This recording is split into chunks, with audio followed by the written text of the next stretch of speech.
Breaking news Tirumala శ్రీవారి లడ్డూ ప్రసాదంలో కల్తీ నెయ్యి వినియోగించారన్న ఆరోపణలపై దర్యాప్తు చేపట్టిన సిబిఐ తన నివేదికలో సంచలన విషయాలు బయటపెట్టింది.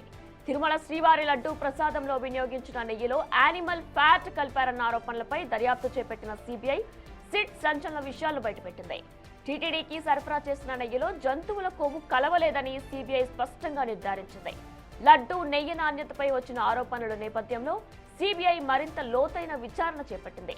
ఈ క్రమంలో గుజరాత్లోని నేషనల్ డైరీ డెవలప్మెంట్ బోర్డు ద్వారా నెయ్యి నమూనాలను మరోసారి పరీక్షించింది. ఈ పరీక్షల్లో నెయ్యిలో ఎలాంటి జంతు కొవ్వు ఆనవాళ్లు లేవని ఎన్డీడీబీ రిపోర్ట్ ఇచ్చింది. సిబిఐ 2025 జనవరి 8న ఎన్డీడీబీకి లేఖ రాసి గతంలో సేకరించిన నెయ్యి శాంపిల్స్ ను పరీక్షించాలని కోరింది. అందుకు అనుగుణంగా పరీక్షలు నిర్వహించిన ఎన్డీడీబీ 2025 మార్చి 27న తన నివేదికను సిబిఐకి అందజేసింది. ఆ నివేదికలో నెయ్యిలో జంతు కొవ్వు కలిపినట్లు ఎలాంటి ఆధారాలు లేవని స్పష్టం చేసింది. ఈ నివేదికతో తిరుమల లడ్డూ నెయ్యిపై వచ్చిన కల్తీ ఆరోపణలకు సిబిఐ స్పష్టమైన ముగింపు పలికింది. భక్తుల్లో నెలకొన్న సందేహాలకు కూడా ఈ దర్యాప్తు నివేదికలో స్పష్టత వచ్చినట్లు అధికారులు చెబుతున్నారు.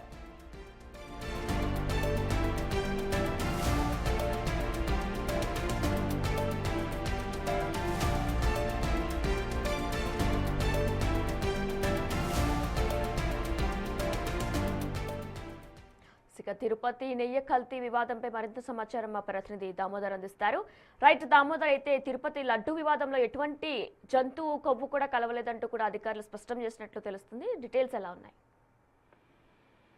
వినయనాథ్ టీటీడీ 2019 నుంచి 24 వరకు ఉపయోగించిన నెయ్యి కల్తీ జరిగినట్లు, అంటే రసాయనాలతో కల్తీ జరిగినట్లు ఏదైతే సిబిఐ సుప్రీంకోర్టు ఏర్పాటు చేసిన సిట్ తన నివేదికను ఏదైతే తుది ఛార్జ్ షీట్ ను దాఖలు చేసింది. ఇందులో భాగంగా పూర్తి స్థాయిలో జంతు అవశేషాల పైన పూర్తిగా స్పష్టత లేదంటూ కూడా ఎన్డీబీ ఇచ్చిన రిపోర్ట్ లో తెలుస్తుంది. అయితే దీనికి సంబంధించి పూర్తి స్థాయి ఛార్జ్ షీట్ లో 36 మంది నిందితులను నిందితులుగా చేరుస్తూ ఈ నెల 23వ తేదీన ఏసీబీ కోర్టులో తుది ఛార్జ్ షీట్ దాఖలు చేసింది. కిలో ఆవు నెయ్యిని 319.80 రూపాయలకు కొనుగోలు చేసింది. యూపీలోనే బోలోబాబా డైరీ, దిండిగల్లోనే ఏఆర్ డైరీ తిరుమలకు నాణ్యత లేని కల్తీ నెయ్యి సరఫరా చేసినట్లు కూడా ఛార్జ్ షీట్ లో తెలియజేసింది. ఛార్జ్ షీట్ లో 2020 జనవరిలో ప్రొఫెషనల్ కమిటీలో టీటీడీ బోర్డు ఏర్పాటు చేసి నిబంధనలను సడలించి కల్తీ నెయ్యికి రాచమార్గాన్ని ఏర్పాటు చేసింది. అదేవిధంగా డైరీ నిర్వహణ అనుభవం 3 ఏళ్ల నుంచి ఏడాది కుదింపు, రోజుకు ఆవు పాలు సేకరణలో సామర్థ్యాన్ని తగ్గింపు, ఈ విధంగా నిబంధనలను పూర్తి స్థాయిలో తగ్గించడం వల్ల అర్హత లేని వారంతా టెండర్ దాఖలు చేయడం కూడా జరిగిందంటూ కూడా ఛార్జ్ షీట్ లో దాఖలు చేసింది. మొత్తం ఏదైతే ఈ కేసుకు సంబంధించి బోలోబాబా డైరీ సంస్థ డైరెక్టర్లు పోమిల్ జైన్, విపుల్ జైన్, సారికా జైన్, పూనం జైన్లు 2019 నుంచి 24 మధ్య టీటీడీకి నెయ్యి సరఫరాలో కుట్రకు పాల్పడినట్లు కూడా సిట్ ఏదైతే ఛార్జ్ షీట్ లో దాఖలు చేసింది. ఇందులో టీటీడీ అధికారులు ఇతర డైరీ సంస్థలతో కలిసి కల్తీ నెయ్యి తయారు చేసి కంపెనీ ఏదైతే టీటీడీకి సరఫరా చేసింది 230 కోట్ల రూపాయల మేర ఏదైతే టీటీడీకి సంబంధించిన నిధులను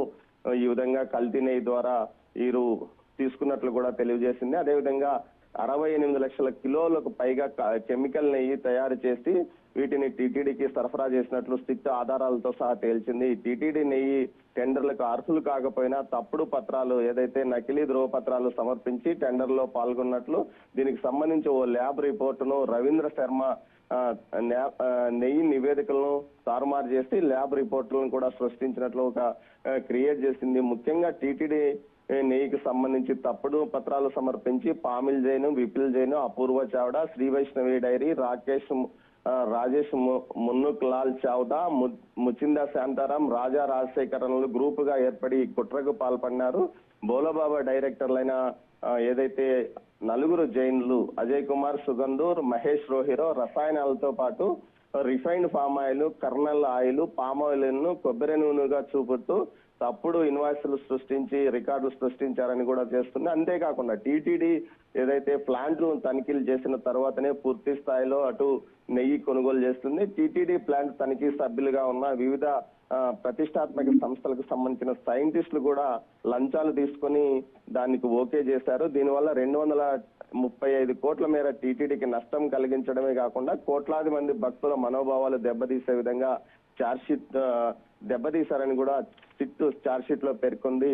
ఇందుకోసం 500 పైగా ఆధారాలు సేకరించింది. టీటీడీ మాజీ చైర్మన్ వైవి సుబ్బారెడ్డి యొక్క వ్యక్తిగత సహాయకుడు పిఏగా పనిచేసిన కుందూరు చిన్నప్ప A24 ఇతను ఏకంగా ప్రతి కిలోకు 25 రూపాయల చొప్పున లంచాన్ని డిమాండ్ చేసి సరఫరాదారుల దగ్గర నుంచి తీసుకున్నాడు. అర్హత లేనప్పటికీ అర్హతను ఇతను ప్రభావితం చేశాడు. మరో సంస్థ నుంచి 50 లక్షల లంచం తీసుకున్నట్లు కూడా ఆధారాలతో సహా ఛార్జ్షీట్ దాఖలు చేసినట్లు సమాచారం. మొత్తం సాక్ష్యాలను తారుమారు చేయడము, నెయ్యి కల్తీ చేయడము, హానికరమైన ఆహార పదార్థాలను ఏదైతే విక్రయించడము, నమ్మక ద్రోహము, టీటీడీకి నష్టం కలిగించే విధంగా మోసం చేయడము, నకిలీ పత్రాల తయారీ, భక్తుల మనోభావాలు దెబ్బతీయడం లాంటి దాని కింద వీరి మీద కేసులు నమోదు చేశాడు. 2024 జులైలో 4 ట్యాంకర్లలో నెయ్యిలో నాణ్యత ప్రమాణాలు లోపాలు వెలుగులోకి రావడంతో ఎన్డీబీకి పంపారు. ఇందులో జంతువుల కొవ్వు అవశేషాలు ఉన్నట్లు అప్పట్లో రిపోర్ట్ వచ్చింది. దీంతో క్రిమినల్ కేసు నమోదు చేశారు ప్రభుత్వం. తర్వాత జరిగిన పరిణామాల నేపథ్యంలో సుప్రీంకోర్టు 5 మంది సభ్యులతో సిట్ ఏర్పాటు చేసింది. ఆ తర్వాత జరిగిన పరిణామాల నేపథ్యంలో ఏపీ, తమిళనాడు, మహారాష్ట్ర, ఉత్తరాఖండ్, ఢిల్లీతో పాటు పలు రాష్ట్రాల్లో సిట్ పరిశోధించింది. ఏదైతే ముందుగానే ఈ విధంగా వాహనాలను కూడా ఒకే నెంబర్ వాహనాలను పదే సరఫరాలో సరుకు లేకుండానే తరలించడం లాంటి రికార్డులు కూడా సృష్టించారు. ముఖ్యంగా ల్యాబ్ నివేదిక ప్రకారం బీటరిక్ ఆమ్లం పరిణామం తక్కువగా ఉండడం వల్ల నిజమైన పాల కొవ్వు బాగా తక్కువగా ఉంది. బీటా స్టెరిల్ అనే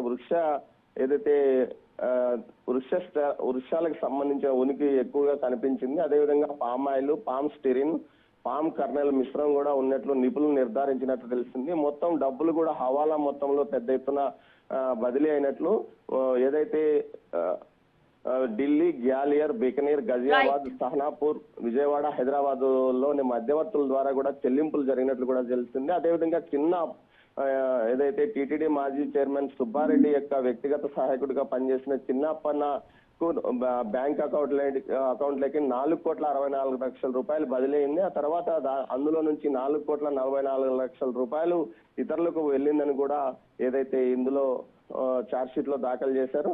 ఏదైతే ప్రతి ట్యాంకర్ నెయ్యికి కమిషన్ తీసుకున్నారు. దీంతో పాటు ప్రొక్యూర్మెంట్, ఇంజనీరింగ్, టెక్నికల్ విభాగాల సిబ్బంది కూడా ఇందులో భాగస్వాములుగా ఉన్నారని కూడా ఛార్జ్షీట్ లో దాఖలు చేశారు. నిందితుల మధ్య సంభాషణలు, చాటింగ్ తదితర అంశాలను ఏదైతే ఫోరెన్సిక్ ల్యాబ్ వెలికి తీసింది. మొత్తం మీద 500 ఆధారాలతో ఛార్జ్షీట్ దాఖలు చేసిన పరిస్థితి. దీంతో పాటు ఈ కేసుకు సంబంధించి 3 అప్రూవర్ గా మారినట్టు తెలిసింది. ఎవరైతే టెక్నికల్ గా బయట నుంచి సపోర్ట్ చేసి టెస్టింగ్ కోసం ప్లాంట్ తనిఖీ సభ్యులుగా ఉన్న ఒక సైంటిస్ట్ తో పాటు ల్యాబ్ రిపోర్ట్లను తారుమారు చేసిన వ్యక్తితో పాటు అదేవిధంగా ఏదైతే టీటీడీ ఉద్యోగి ఒకరు, మొత్తం 3 ఈ విధంగా అప్రూవర్ గా మారడం వల్ల పూర్తి స్థాయిలో ఈ కేసును తుది దశ వరకు తీసుకొచ్చినట్టు తెలుస్తుంది. అయితే జంతు కొవ్వు కలిసిందా లేదా అన్న పరిణామంలో కొంత స్థాయిలో జంతువుల యొక్క అవశేషాలు ఉన్నాయి అన్నట్లు అప్పట్లో సమాచారం వచ్చింది. దానికి సంబంధించి పూర్తిగా ఇంకా ఛార్జ్షీట్ లోనే పూర్తి స్థాయిలో అటు